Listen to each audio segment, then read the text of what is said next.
Kasi may nag-inquire sa akin na taga Quezon Province. Inisip ko kayo yun. Malayo. Sa YouTube din nag-message sa akin eh. Yan mga sir, Toyota Fortuner. Anong model to sir? 2007. 2007 yan. Blackout yung panel gauge niya. 6 months na raw sabi ni sir ganito. Pasumpong-sumpong daw. Yan.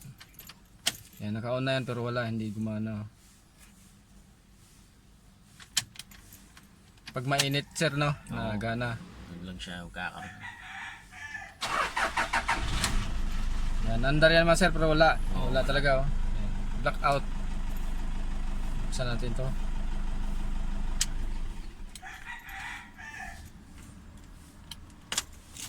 Sir buksan ko lang sir Yan, ito na mga sir yung panel gauge ng Toyota Fortuner yan.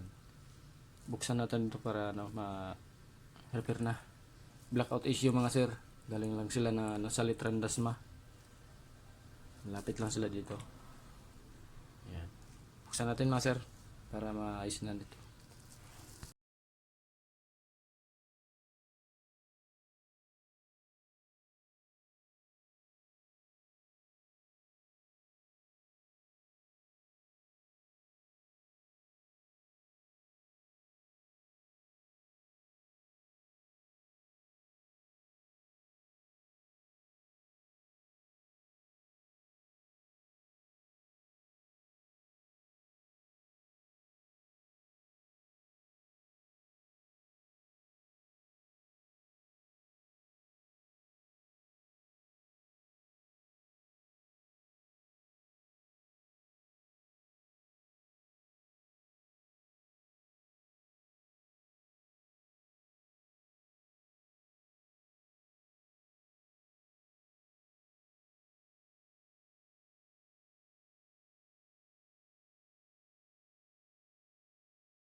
Yan, okay na mga sir.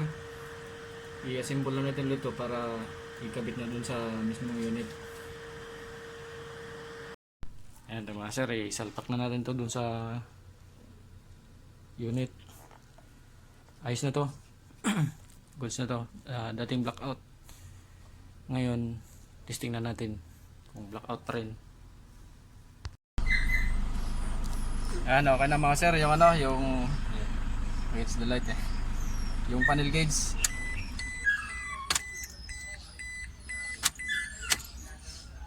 Yan. Blackout siya dati, ngayon okay na. Yan. Gano'n na rin sir yung fuel. Hindi ka namang huhula ngayon ng... Patay pala yung ilaw niya, wala rin talaga siya. Hindi mo alam mismo, makala mo wala nang gas, no? Marami nang nagpagawa sa akin sir na nakaranas ng tirek dahil nga nawala Hindi yung... nila nakikita yung...